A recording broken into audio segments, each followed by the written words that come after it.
Mole concept यानी कि मोल संकल्पना। मोल क्या है, ये कहाँ से आया और इसकी हमारे जीवन में क्या उपयोगिता है, इन सभी विषय में जानने के लिए आप सभी व्यूअर्स को मेरे YouTube क्लास सिलेबस गाइडेंस में मोस्ट वेलकम। तो चलिए आज हम आपको बताते हैं कि मोल कहाँ से आया। मोल शब्द आया है मॉलिक्यूल से।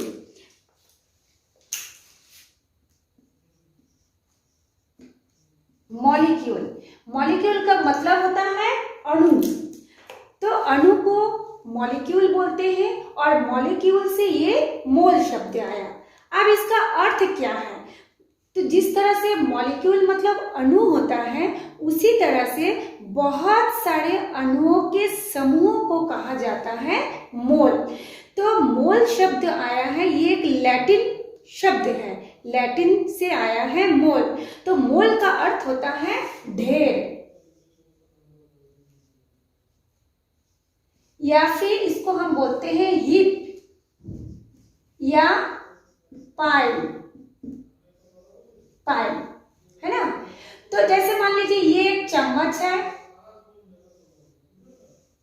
और इसमें एक हमने नमक ले लिए या शक्कर ले लिए, तो ये क्या हो गया, नमक की ढेरी हो गया, यानी ये बहुत सारा अणुओं का समूह हो गया, है ना। तो बहुत सारे यानी अधिक अणुओं के समूहों को कहा जाता है मोल। अब हम सभी को जानते हैं कि कोई भी तत्व यौगिक जो होता है छोटे छोटे कणों से मिलकर बना होता है, और ये छोटे कण कौन कौन से होते हैं, या तो एटम होता है, या आयन होता है, या मॉलिक्यूल होता है।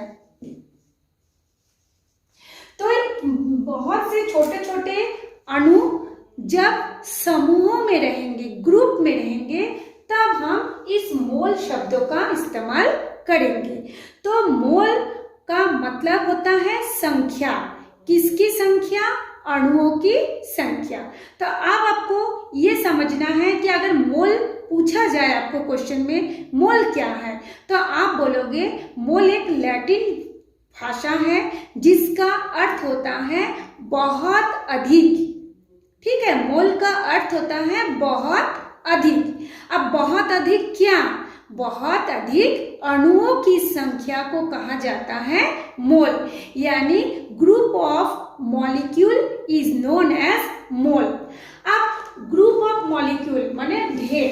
अब देखिए ये एक छोटा सा ढेर, ये उससे बड़ा एक ढेर, और ये उससे भी बड़ा एक ढेर।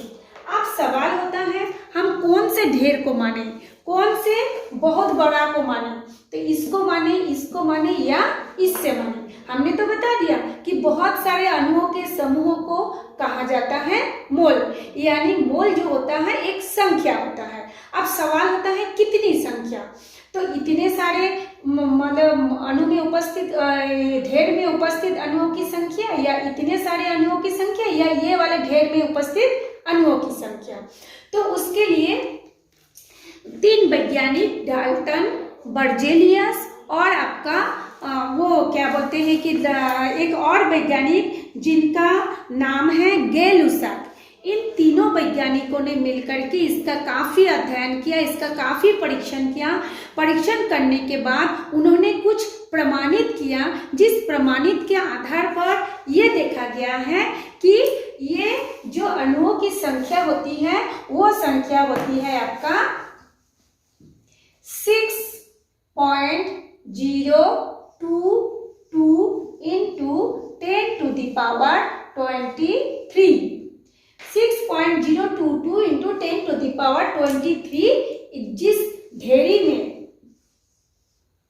अणु की ग्रुप होगा उसकी संख्या होगा, है ना। तो जिस ढेरी में अणुओं की संख्या 6.022 into 10 to the power 23 होगा, वही होगा मोल।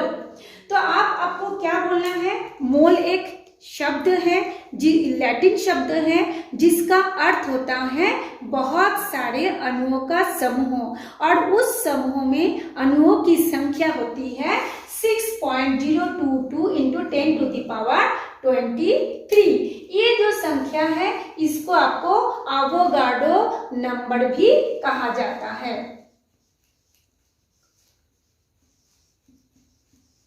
एवोगाड्रो नंबर भी कहा जाता है, इसको NO से भी दर्शाते हैं।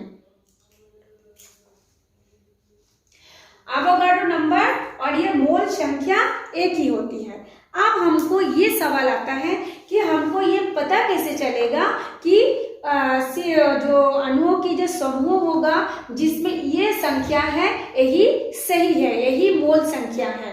तो मोल क्या है? मोल एक संख्या है और वो संख्या है 6.022 × 10⁻23। अब ये क्वेश्चन आता है कि हमको कैसे मालूम है या किसी वैज्ञानिकों ने इसको कैसे पता किया कि इसकी अणुओं की इतनी जो संख्या होती है उसी को मोल कहा जाता है। तो इसके लिए उन्होंने कुछ प्रयोग किए जिसको मैं अभी आपको बता रही हूँ। उन्होंने क्या किए, 1 लीटर हाइड्रोजन लिए और क्या किए, 1 लीटर क्लोरीन लिए, है ना। अब इन दोनों को जब मिलाया तो उसमें क्या बना, हाइड्रोक्लोरिक अम्ल बना। या एक लीटर हाइड्रोजन गैस लिए, 1 लीटर क्लोरीन गैस लिए, दोनों को मिलाए तो हाइड्रोक्लोरिक अम्ल बना। तो उसमें देखा गया 1 लीटर में जितने अणु थे, 1 लीटर हाइड्रोजन में जितने अणु थे, 1 लीटर क्लोरीन में भी उतने ही अणु हैं। तभी तो दोनों अणु आपस में मिलकर के हाइड्रोक्लोरिक अम्ल का निर्माण किया है। यदि दोनों के अणु सेम संख्या में नहीं होता तो कुछ हाइड्रोजन बच जाता या फिर कुछ क्लोरीन बच जाता। लेकिन जब उन्होंने ये दो चीजों को लेके मिलाए तो देखा गया हाइड्रोजन खत्म, क्लोरीन भी पूरी तरह से खत्म, एक नया प्रोडक्ट HCl बन गया। इससे ये प्रमाणित होता है कि जितने अणुओं की संख्या 1 लीटर हाइड्रोजन में थी उतने ही अणुओं की संख्या 1 लीटर क्लोरीन में भी था। तभी तो दोनों अणु आपस में मिलकर के हाइड्रोक्लोरिक अम्ल का निर्माण किया है। तो इसके ऊपर उन्होंने ये बताया यदि एक निश्चित ताप और यदि एक निश्चित दाब यानी एक स्पेसिफिक या कांस्टेंट टेम्परेचर और एक कांस्टेंट ATM मतलब वायुमंडलीय दाब मतलब एटमॉस्फेरिक प्रेशर पर एक निश्चित आयतन में यदि दोनों को मिला दिया जाए तो उसकी एक निश्चित मात्रा में यदि दोनों को मिला दिया जाए तो दोनों का जो मिलाने के बाद जो आयतन होगा वो आयतन होगा आपका 22.4 लीटर। हाइड्रोजन का यदि आप 0 डिग्री ताप और एक वायुमंडलीय दाब ATM का मतलब होता है एटमॉस्फेयर, ATM का मतलब होता है एटमॉस्फेयर, P से हो गया प्रेशर और 0 डिग्री ताप T से हो गया टेम्परेचर। 0 डिग्री ताप और एक वायुमंडलीय दाब पर यदि हाइड्रोजन गैस का लिया जाए या क्लोरीन गैस का लिया जाए, अब हर बार देखेंगे कि हर बार उसकी मात्रा कितना होती है 22.4 लीटर होता है। तो देखिए अभी हम आपको लिख के बताते हैं कि 0 डिग्री ताप पर यदि हाइड्रोजन गैस लेंगे तो 1 ग्राम हाइड्रोजन गैस लेंगे तो उसके आयतन भी 22.4 लीटर होगा। और यदि 0 डिग्री ताप और एक वायुमंडलीय दाब पर यदि आप क्या करेंगे 36.5 ग्राम मतलब मात्रा लेंगे तो भी देखेंगे उसकी आयतन कितना होगा 22.5 लीटर होता है। अब देखिए मैं बता रही हूँ, ये हो गया हाइड्रोजन, ये हो गया आपका क्लोरीन, दोनों मिला के क्या बनाया HCl। अब हाइड्रोजन का भार लेंगे, हाइड्रोजन का द्रव्यमान कितना होता है 1, क्लोरीन का द्रव्यमान कितना होता है 35.6। अब इसके साथ इसको दोनों को जुड़ गए, जुड़ने के बाद कितना बनाएगा 36.6 बनाएगा, या किसी बुक में आपका देखे होंगे 5 भी दिया रहता है, किसी बुक में 6 दिया रहता है, तो इसमें भी 36.5 हो गया है ना। तो उन्होंने ये पाया चाहे आप हाइड्रोजन का 0 डिग्री ताप और एक वायुमंडलीय दाब पर दोनों को देखा गया, उसका आयतन लेके दिखा गया, 1 लीटर हाइड्रोजन को लेके दिखा गया, उस समय में उसका आयतन कितना था 22.4 लीटर। इसी तरह से 0 डिग्री ताप और 1 वायुमंडलीय दाब पर 1 लीटर क्लोरीन का देखा गया, उसके अणु, उसकी आयतन, उसमें भी उसकी आयतन कितना हो गया 22.4। उसी तरह से 0 डिग्री सेंटीग्रेड ताप और 1 एटमॉस्फेरिक प्रेशर यानी 1 वायुमंडलीय दाब पर 1 Cl का भार को लिया गया तो भी देखा गया, उसका भी आयतन कितना हुआ 22.4। तो देखिए हाइड्रोजन कितना है 1, इसका भार कितना है 1, तो 1 में भी उसके आयतन 22.4। क्लोरीन का भार कितना है 35.5, उसमें भी 0 डिग्री ताप और 1 वायुमंडलीय दाब पर उसका आयतन कितना हो गया 22.4। इसी तरह से दोनों को मिलाने के बाद जो HCl बना, HCl में कितना हो गया, HCl का भार हो गया 36.5 यानी 0 डिग्री टेम्परेचर और 1 वायुमंडलीय दाब पर HCl का जो भार 36.5 है उसका भी आयतन 22.4 लीटर है। तो इससे ये प्रूफ, उन्होंने ऐसे कई प्रयोग किया, प्रयोग करने के बाद ये देखा गया कि एक निश्चित ताप और एक निश्चित दाब पर किसी भी गैस का एक निश्चित आयतन होता है और वो आयतन होता है 22.4 लीटर। अब हम आपको इसी से रिलेटेड होकर जो अणुओं की संख्या कैसे होती है उसके बारे में बताते हैं। अब इसका परिभाषा ये आएगा, तो आपको मोल कॉन्सेप्ट में पहले पॉइंट में देना होगा। मोल एक लैटिन वर्ड है जिसका अर्थ होता है बहुत अधिक, और मोल मॉलिक्यूल से आया है जिसमें अर्थ होता है बहुत सारे अणुओं की संख्या को मोल कहा जाता है। अणु बहुत छोटा होता है जिसको हमको आंखों से दिखाई नहीं देता, तो बहुत सारे अणु जब मिलेगा और उसके जो समूह होगा उसको आप बोलेंगे मोल। अब ये बताएं, अब इसके बाद हमारा तीसरा पॉइंट क्या होगा, किसी भी गैस का मतलब हमारे पास 3 प्रकार के पदार्थ होते हैं, एक गैस, एक ठोस और एक द्रव। तो गैस के लिए परिभाषा थोड़ा अलग होगा और द्रव और ठोस के लिए परिभाषा थोड़ा सा अंतर होगा। तो आप क्या बोलेंगे, किसी भी गैस के लिए एक निश्चित ताप और एक निश्चित दाब पर एक निश्चित मात्रा में अगर दिया गया गैसों का जो अणु, गैसों में उपस्थित अणुओं की संख्या 6.022 इंटू 10⁻23 होगा। जैसे देखिए क्या बोलेंगे, एक निश्चित ताप यानी 0 डिग्री सेंटीग्रेड एक निश्चित ताप और एक निश्चित दाब, एक निश्चित ताप और एक निश्चित दाब पर किसी भी गैस का दिए गए आयतन में, किसी भी गैस का आप यहां पे लिखेंगे, किसी भी गैस का दिए गए आयतन में अणुओं की संख्या 6.022 इंटू 10⁻23 होती है। इसे ही मोल कहा जाता है, इसे अवोगाड्रो संख्या भी कहा जाता है।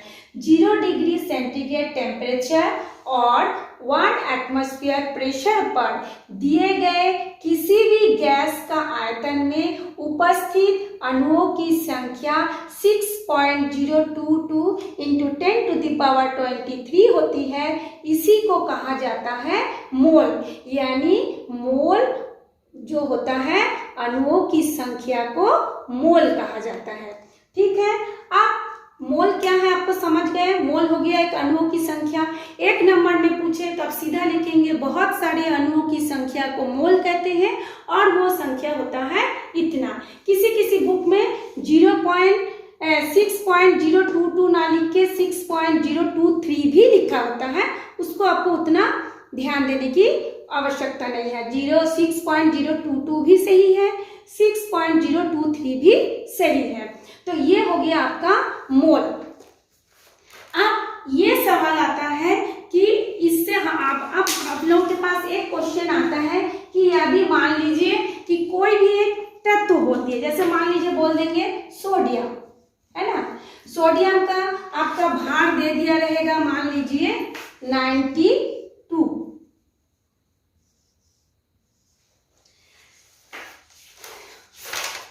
सोडियम एक क्या है, तत्व है। मैं इसको क्लियर करके बता रही हूं। अब हम लोग मान लीजिए कोई एक तत्व है, अच्छा हाँ एक चीज और छूटा है, ये तो था आपका गैस के लिए। अब ठोस और द्रव के लिए अब हम लोग क्या लिखेंगे, तो ठोस और द्रव के लिए हमको लिखना पड़ेगा कि एक निश्चित ताप और एक निश्चित दाब पर किसी भी द्रव या ठोस के, है ना, किसी भी द्रव या ठोस में उपस्थित ग्राम में उसकी अणुओं की संख्या को हम कहेंगे मोल संख्या।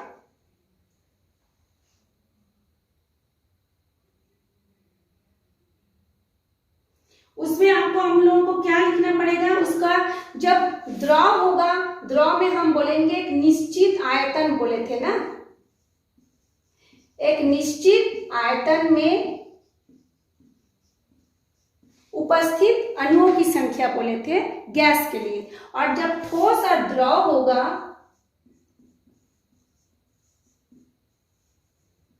ठोस और जब द्रव होगा तब आप बोलेंगे एक निश्चित ग्राम में उपस्थित अणुओं की संख्या, एक निश्चित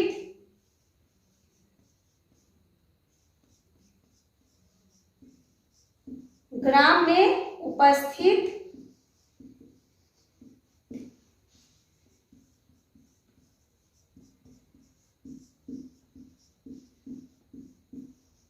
अणुओं की संख्या को हम बोलेंगे मोल संख्या। ठीक है, तो ये हो गया आपका गैसों के लिए अणुओं की संख्या और ठोस और द्रव के लिए अणुओं की संख्या। अब हम आपको एक उदाहरण से एग्जाम्पल देके आपको एक बताते हैं कि कैसे इसको निकालना है। ये तो था उनकी कॉन्सेप्ट।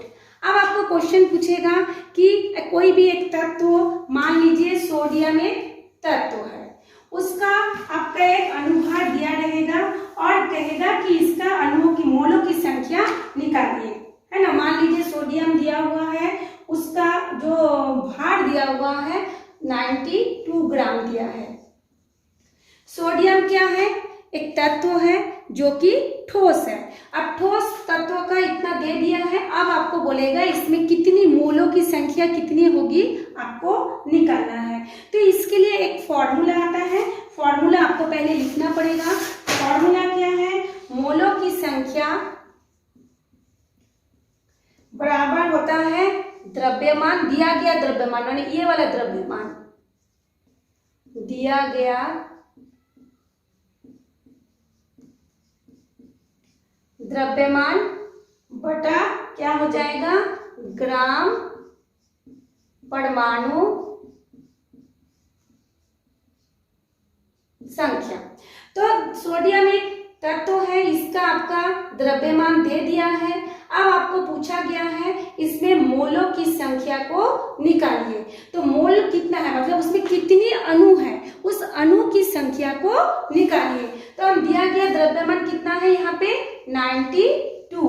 अब हमको ये देखना है सोडियम का परमाणु भार कितना है, परमाणु भार लेना है ना, इसमें ग्राम परमाणु भार, ग्राम परमाणु भार लेना है। आप लोगों को पहले भी बताया गया है, जैसे किसी भी तत्वों का दो संख्या होती है, एक परमाणु भार होता है और एक परमाणु संख्या होता है। ये हो गया सोडियम का परमाणु भार और उसकी जो संख्या होती है ये होता है 11.5। अब ये परमाणु भार क्या है, आप लोगों को पहले बताई हूँ, प्रोटॉन और न्यूट्रॉन इन दोनों मिलके परमाणु भार का निर्माण करते हैं। और प्रोटॉन की संख्या या फिर इलेक्ट्रॉनों की संख्या होता है इसका परमाणु संख्या। परमाणु भार जिसको द्रव्यमान संख्या भी कहते हैं और परमाणु क्रमांक जिसको आप लोग परमाणु संख्या भी कहते हैं, यानी एटॉमिक मास, एटॉमिक मास बोलते हैं और इसको एटॉमिक नंबर बोलते हैं। तो चूंकि द्रव्यमान संख्या को एटॉमिक मास या परमाणु जो द्रव्यमान होता है इसको एटॉमिक मास बोलते हैं, इसलिए इसका फॉर्मूला में यहाँ पे स्मॉल m लिखा जाता है, और परमाणु भार उसको क्या बोलेंगे, कैपिटल M में दर्शाते हैं, स्मॉल m, और ये हो गया कैपिटल M। तो आपका जो दिया गया द्रव्यमान कितना है 92, और सोडियम का परमाणु भार कितना होता है, ये देखिए ये है परमाणु भार, ये हो गया 23। अब इन दोनों को कटपीट करेंगे तो कितना आएगा, इससे उसको डिवाइड करेंगे तो कितना आ जाएगा 4, ऐसे उसको डिवाइड कर दीजिए।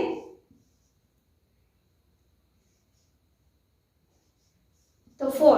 अब आपको ये बोला गया कि सोडियम के मोलों की संख्या निकालिए, इतना ग्राम आपको सोडियम दे दिया, सोडियम ठोस होता है, इतना ग्राम आपको वजन करके दे दिया जाएगा, और बोलेंगे इसमें कितने अणु है निकालो, तो आप ये फॉर्मूला को निकालेंगे, लिखेंगे, लिखने के बाद फॉर्मूला को पुट करेंगे तो बोलेंगे इतने ग्राम मतलब 92 ग्राम सोडियम में अणुओं की संख्या कितनी हो गई, मोलों की संख्या कितनी हो गई 4, है ना, बहुत सारे अणु है उसमें, मोलों की संख्या कितनी हो गई 4। तो ये था सोडियम तत्व का था। अब हम दूसरा एक तो निकालते हैं यौगिक का।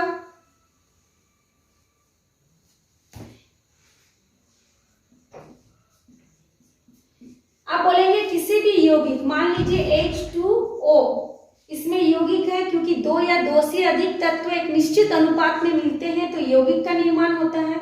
आप बोलेंगे इस यौगिक में अणुओं की संख्या कितनी होगी, तो आपको अगर दिया जाएगा तो आप क्या करेंगे, देखिए आपका प्रश्न है 36 ग्राम एक यौगिक है, उस यौगिक में मोलों की संख्या निकालिए, ऐसे दे दिया गया है, उसमें मोलों की संख्या निकाला है, तो आप लोगों को वही फिर फॉर्मूला लिखना पड़ेगा, मोल की संख्या बराबर दिया गया द्रव्यमान m, दिया गया द्रव्यमान को मैं लिख नहीं रही हूं स्मॉल m, फिर उसका जो सूत्र हो जाएगा ग्राम अनुभार, पहले वाला था ग्राम परमाणु भार, अब हो जाएगा ग्राम अणु भार। अब ये सवाल होता है पहले में परमाणु भार था, अब अणुभार क्यों हुआ, पहले में सोडियम जो था तत्व था, तत्व क्या होता है छोटे छोटे परमाणुओं से मिलकर के तत्व बनता है, और यौगिक क्या होता है 2 या 2 से अधिक परमाणु आपस में मिलकर के यौगिक का निर्माण करते हैं। तो जब 2 परमाणु या अधिक परमाणु आपस में जुड़ेगा तो परमाणु जुड़ करके क्या बनता है, अणु बनता है, इसलिए यहाँ पे ग्राम अणुभार, यहाँ पे परमाणु मिलकर के अणु या यौगिक का निर्माण किया है, इसलिए हमने यहाँ पे लिखा ग्राम अणुभार। अब हम लोग इसका फॉर्मूला लिख के दिया गया द्रव्यमान कितना है 36।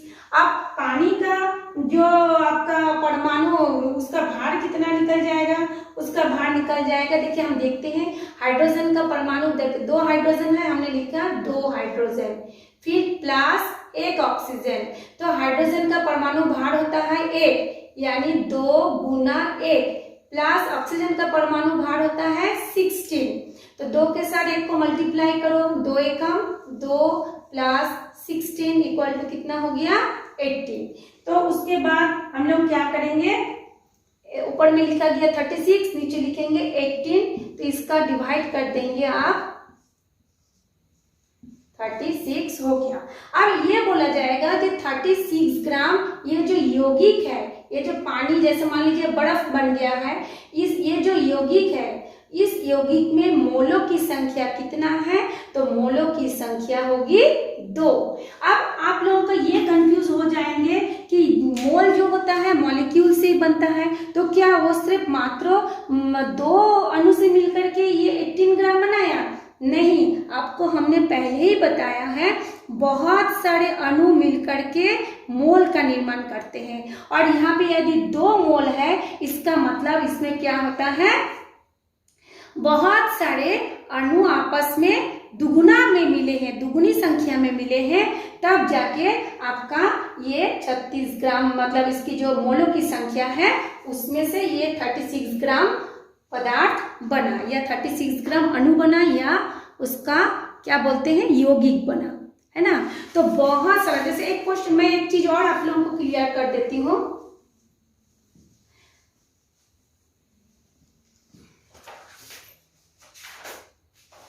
एक चीज और देखिए मैं बताती हूँ।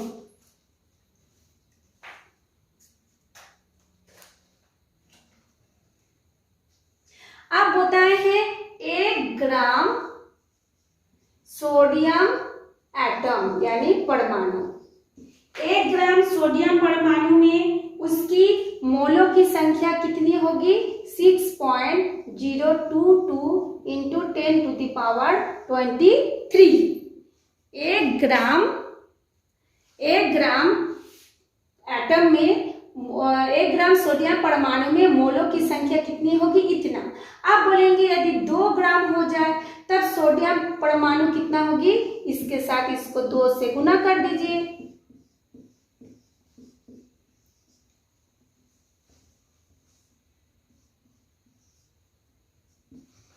तो 2 से गुना कर देंगे तो कितना हो जाएगा?